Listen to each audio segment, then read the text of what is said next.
ব্যাপার পাতি নমাজ হয়েছে মাসলা তুইল ইমাম সাহেবের অসুবিধা হইলে তান ফিসর জন্য টান মারিয়ে তান জায়গা দিয়া তাই বাড়িয়ে যাইতা ও সেই ব্যক্তির বাকি নমাজ মুসল্লি এগুলো নমাজ ফুরাইতা এটাই হইল নিয়ম জি সেই ইমামতি আর গেছে গেছে তাই তো তান জানিয়া করছেন কিন্তু হে তো মুরব্বী মানুষ অতই না পাড়ার কিবা সবচেয়ে সম্মানী মানুষ টান আমি নমাজও দেখতে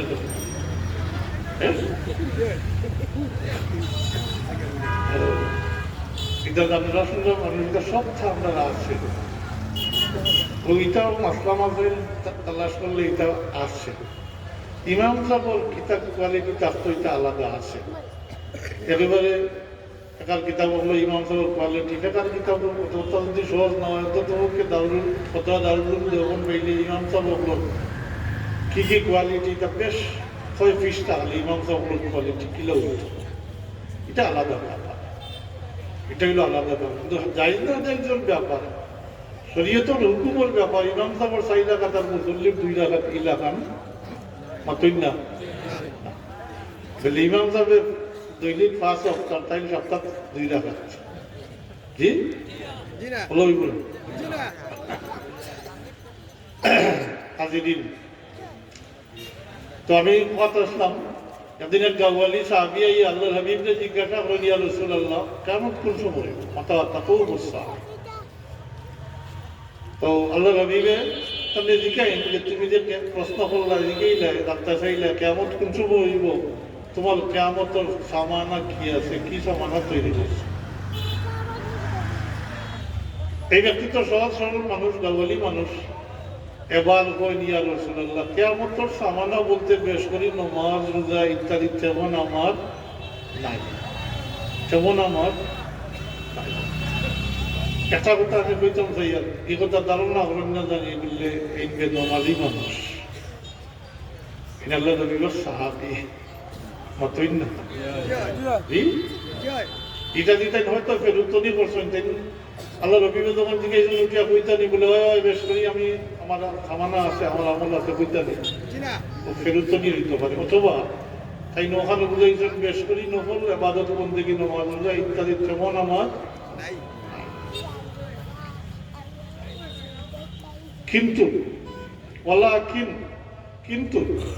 আমি আল্লাহ এবং আল্লাহর রাসূলকে মহব্বত করি ওয়ালাকিন্নী উহিব্বুল্লাহ ওয়া রাসূলা কিন্তু আমি আল্লাহ এবং আল্লাহর রাসূলকে মহব্বত করি সুবহানাল্লাহ আল্লাহর হাবিব এই ব্যক্তির সান্ত্বনা দিন এই কথা কই না বলে যাও বেশ করি আমল করবি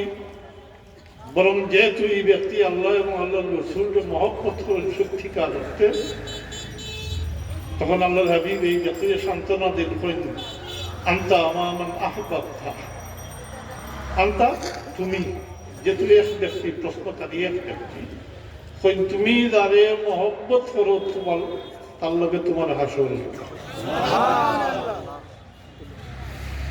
হাদিস শরীফের ব্যাখ্যা আছে আমি সারাংশ কইয়া আল্লাহ হাবিব এই ব্যক্তিদের তখন ও বুঝু দেন যে তুমি আর পেরেশানি করতে এখানে কিয়ামত কোন সময় হইব তুমি যেহেতু আল্লাহ এবং আল্লাহ রাসূলকে মহব্বত করো তাই তুমি জানিয়া রাখো আল্লাহ রাসূলের সাথে তোমার হাসর সুবহানাল্লাহ মহব্বতের টাকা এটা মহব্বতের টাকা ওই কারণে আমার বায়ু হইতে আমরা আইসি একটা রঙের একটা সংগ্রহ এই সং মানে সঙ্গী বালা মানুষের লোভ ধরিয়া হয়ে গেল কারণ আপনি বালা মানুষের সংলগ্ন যদি সংধরেন তাহলে দুনিয়ায় তো এরা কোনো বিপদে পড়লে আপনাদের ফলাইয়া দিত আর হাতটাকে খালি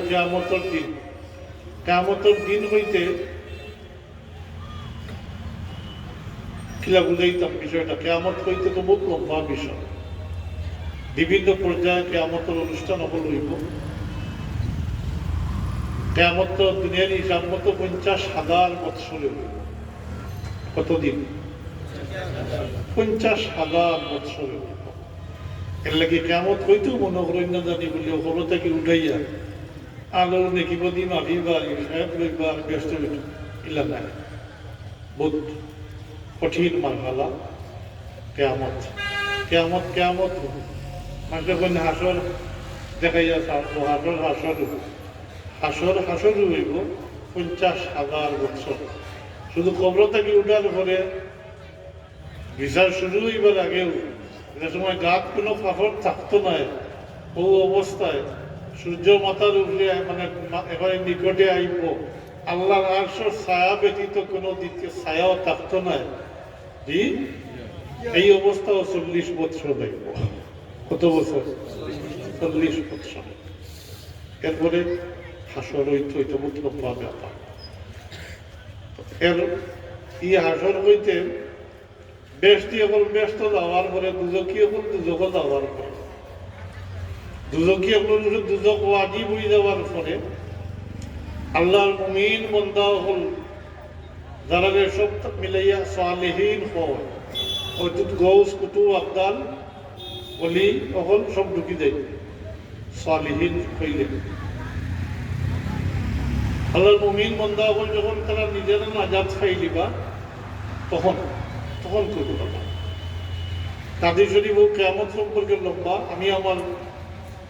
প্রয়োজন যতটুকু ততটুকু হইব, কারণ কত লম্বা এটা নিয়ে আলোচনা করা এখন সম্ভব না।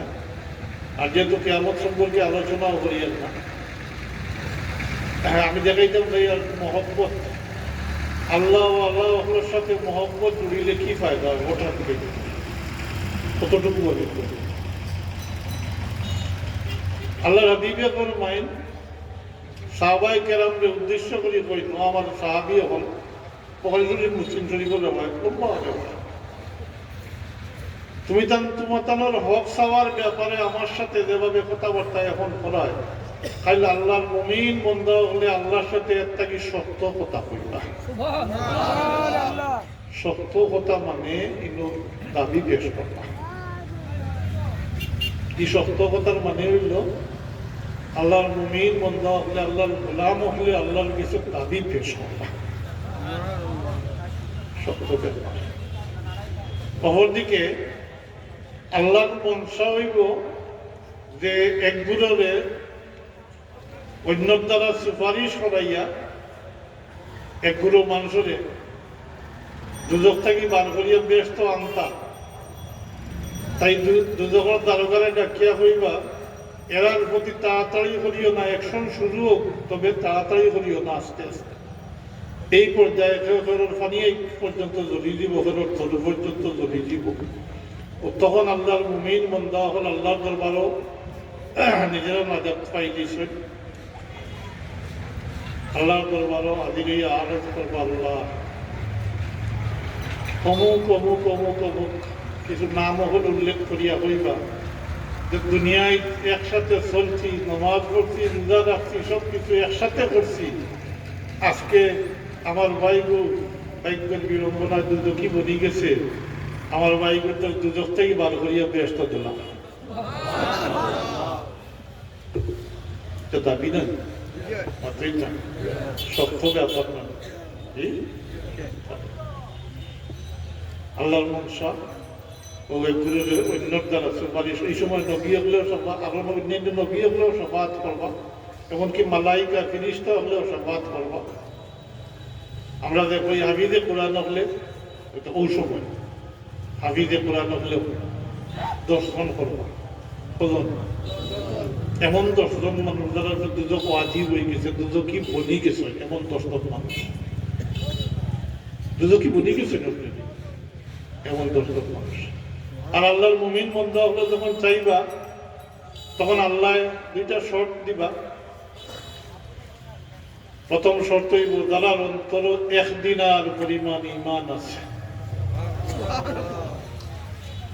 আর পরিচয় পাও, এই পরিচয় হইল মহব্বতর পরিচয়। মহব্বত যার অন্তরে 1 দিনার পরিমাণ ঈমান আছে আর পরিচয় ভাবের 10 থেকে ডাক দিয়ে বার করিয়া ব্যস্ত লইয়া উঠবে। যাইবা ও 70 ভিতরে দাঁড়ালে ভাইবা ডাক দিলে এই তো 2-4 জন 10 জন 20 জন নাই ও 70 ভিতরে একদিন আর ইমান আছে পরিমাণ ইমান আছে আর মহব্বত সম্পর্ক আছে এই আল্লাহ দরবারে আরজ করবা কইবা আল্লাহ তোমার হুকুম তামিল করছি যারা রেফাইছি লইয়া আইছি আল্লাহ তাবারাক ওয়া তাআলা আবার বাঁচিবা দাও যারা অন্তর আধা দিনের পরিমাণ ইমান আছে আর পরিচয় বা তারা ডাক দিবার করে লিও এইবা আল্লাহ দরবারও কইবা আল্লাহ তোমার হুকুম তামিল করছি যারা রেফাইছি লইয়া আইছি এবার পরবর্তীকালে আলমে কইবা যাও যারা অন্তর সরিষার দানা পরিমাণ ইমান আছে আর পরিচয় পাও তাদের ডাক দিবার করে লিও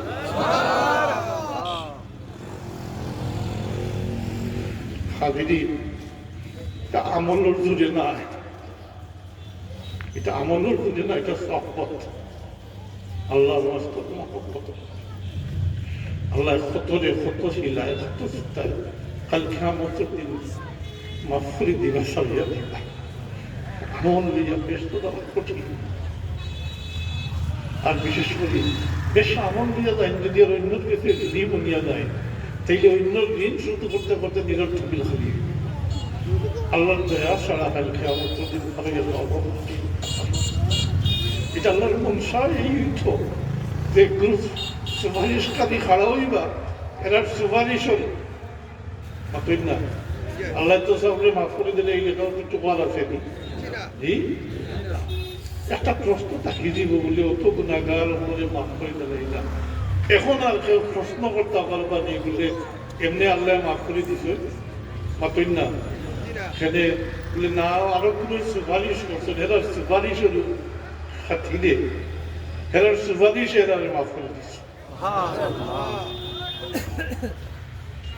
আর এই প্রশ্ন থাকতো না বলে গুণাগার উপরে মাফ করে দেবে আমি খেয়াল করুক বিষয়টা এরা কয়েকজনের নাম হইয়া হয়েছিল অমুক অমুক অমুক অমুক আল্লাহ তাবারাক ওয়া তাআলা এই সীমিত মানুষের পারমিশন দিস্তা নাই দিবা ও শর্ট দুইটা শর্ট দিয়া দিবা ও দুই শর্তের ভিতরে দাঁড়ালে পাইবা সবরে ডাকি পাবো এটা হইল আল্লাহর ওয়াস্তে মহব্বত রাখলে আল্লাহ আল্লাহর সাথে ওখান কিয়ামতের দিন খোদার নাকাস্তা আসতে গেলে এই পর্যায়ে ফসি গেলেও কাল কিয়ামতের দিন আল্লাহর মুমিন মন্দা হলে এরা ফালাইয়া যাইতা ব্যস্ত যাইতা না এরা আল্লাহর কাছে সাইয়া এরা ছুটাইয়া লইয়া ব্যস্ত যাইবা আল্লাহ হয়ে গেছে আমি আর ইয়ে করি না আমাদের সব মসজিদ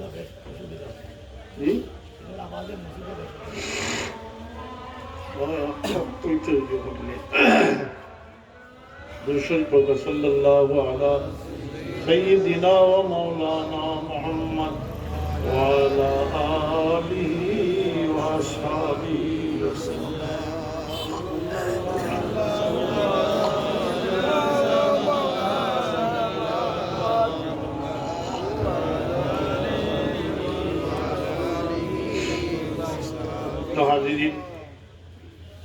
আমার বাবারও দুই কথা আলোচনা করে শেষ করলাম ও যে সং হয়েছে এর মাঝে দিয়ে হয়ে গেছে না সঙ্গর বিষয়টা পরিষ্কার হয়েছে না আর রঙর কথা রং ই লাল রং নাই খালা রং নাই সবুজ নাই হলদিয়া নাই ইটা নাই এটা হইল উম্মতে মুহাম্মদীর একটা রং সৃষ্টি হয় ওটার কথা হয়েছে উম্মতে মুহাম্মদী নিজের থেকে একটা রং সৃষ্টি করেন নামাজ পড়তে অজু করেন জানি যাবো অজুর মাধ্যমে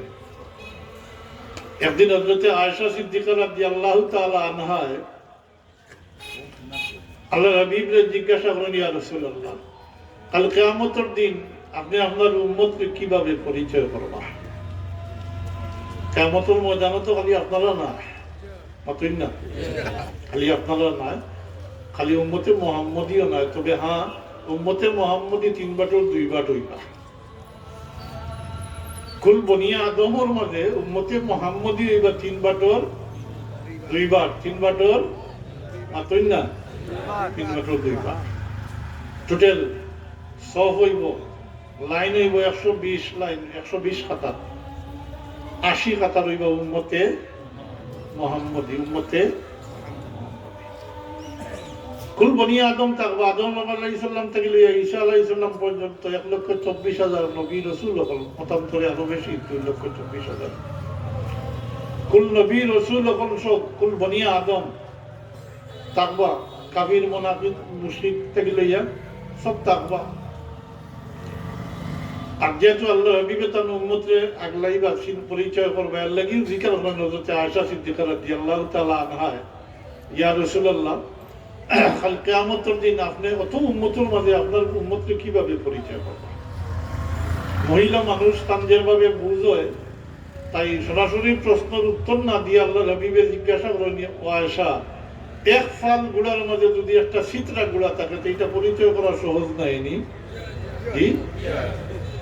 হযরত আয়েশা সিদ্দিকা রাদিয়াল্লাহু তাআলা আনহা জবাব দেন ইয়া রাসূলুল্লাহ এক ফাল গুড়ার মাঝে একটা সিতরা গুড়া হইলে এটা তো পরিচয় করা সহজ হইব ও তখন আল্লাহ হাবিবের জবাব দেন কোনো আয়েশা আমি কাল কিয়ামতের দিন আমার উম্মতকে পরিচয় করব আমার উম্মতে ওযু করতে যে সমস্ত অঙ্গ প্রত্যঙ্গ দয় কাল কিয়ামতের দিন এই সমস্ত অঙ্গ প্রত্যঙ্গ চমকিতে থাকবো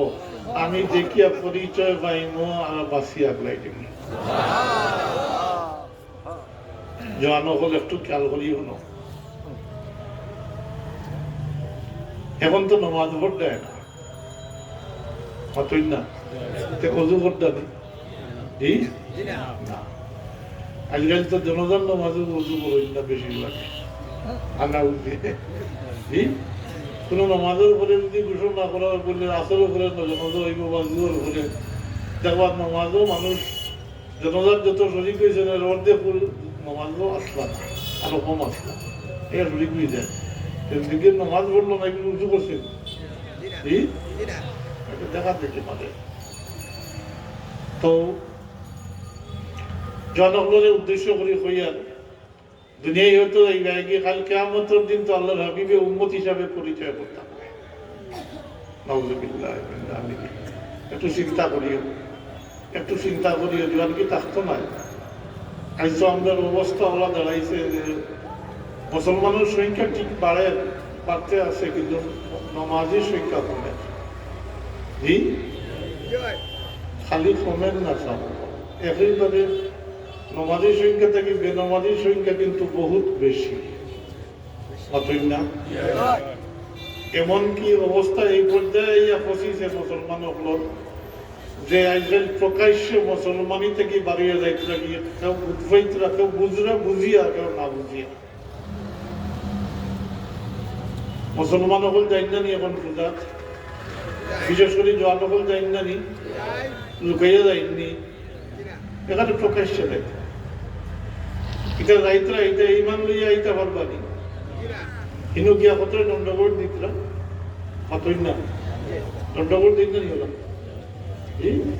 এটা ইমান লইয়া আইতরা হই গিয়া করছি একটু চিন্তা করেন জানি ইটা খালি আহলে সুন্নত জিন্দাবাদ হইলে হইতো নাই নিজের তলই উদ্ধার হয়ে যার ফার তল থেকে মাটি যার গিয়া নিজের খেত নষ্ট আল্লাহর দেওয়া নিয়ামত নিজে নষ্ট করতাম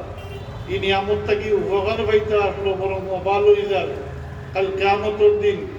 এই বাচ্চাইতে মা বাপ বহুত মা বাপরে আটকাইবা ইসালের সওয়াবর সম্পর্কে হইলে আমি এইভাবে হইলাম মনে এখন আর সময় নাই একটা কথা কইয়া শেষ করিয়া যে বাচ্চাইন্তর প্রতি খেয়াল করুক বাচ্চাইন্তর মুসলমান না বাবা মুসলমানই শিক্ষা দেবা হয়তো এই বাচ্চার ওসিলা কাল কিয়ামতের দিন আপনি নাজাত পেতে পারেন আর কারণ এটা একটা লম্বা হাদিস শরীফ হলেও আইছে তার সারাংশ হলেও আল্লাহ হাবিবে ফরমাইছেন যে এই উম্মতের মাঝে একগুলো মানুষ কাল কিয়ামত একগুলো মানুষ কবর যাইবা ঠিকই গুনাহ খাতা হইয়া এর মধ্যে থাকি কিছু সংখ্যক মানুষ সংখ্যা কম হইবা কাল হাসরের দিন এরা আল্লাহর সামনে বেগুনা পাক সাফ হইয়া গিয়া হাজির হইবা। ইকুনগুলো ও বাচ্চাইন্তরে যারা নেককার রাখিয়া গেছে তাই মারা গেছে বাচ্চাইতে নেকা আমল করি মা বাবার উরুষে বসিয়া দিছে নবিশালে সব করছে। জি, কারণ মারা যাওয়ার পরে নিজে কোনো আমল করতে পারতা নাই, তিনটা রাস্তার দ্বারা নেকি পাইতে পারেন,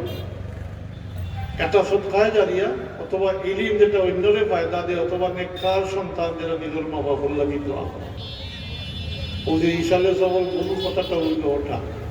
ফায়দা ওঠাও ও যে খালি কেমন দিন আল্লাহ রবিকে ফরমাইছেন খবর দেখবা ঠিকই গুণা খাতা লইয়া, তো খবর দেওয়ার পরে তো নিজে কোনো আমল করতে পারতাম নাই, কিন্তু নেককার সন্তান উপরে হ্যাঁ নেক আমল করিয়া মা বাবার উপরে বসিয়া দিবা, ইসালে সব করবা।